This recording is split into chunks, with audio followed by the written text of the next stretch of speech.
Namar ka jinglian jong ki bar jala banle butu batle kayure bat ki bullet enforcement jong ka KGDC ki bajulai pan kenra trading license shakathan khana para ki baju khang pinstat ya ki dukan bat petkarat yelede tang marsin sha kenra Nakalyang ki pulit enforcement jong ka KGDC minta kasngi kila herbiang syakate ke jaka banet kenra napang ya gidukan bat khang tala ru ya gidukan ba klem kot klemsla hadien ke jing bitar ya ki bam ken snap jong ki bar jala ya kate ke jing lit kenra ki pulit enforcement ka KGDC layalam da uba F Carson Teo inspector in charge jong ka ribhoi Batlap bagi tei hidukan kim shimla ken snap ban le ya ki trading license ha kabala khang talaru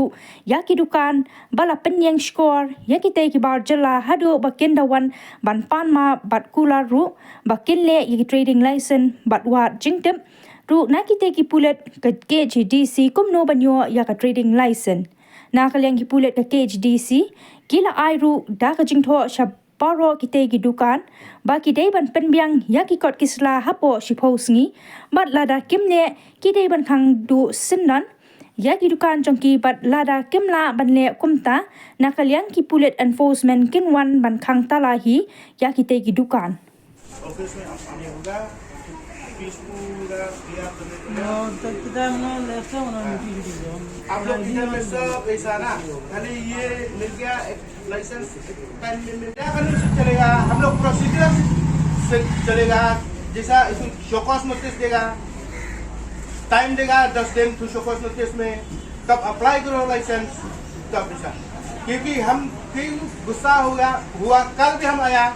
हम देखा तुम लोग पूरा का पूरा बन गया हम लोग को देख के इधर में हम लोग आया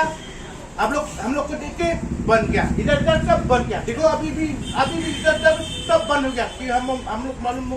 कि ये लोग मालूम हो गया हम लोग आया बन गया ऐसा नहीं करना है समझा नहीं आप लोग भी अप्लाई करो लाइसेंस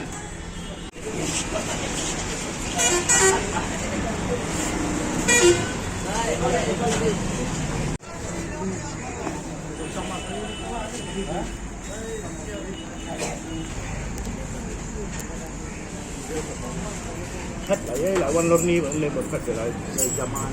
जाओ तुम लोग जाओ अपना काम करो जाओ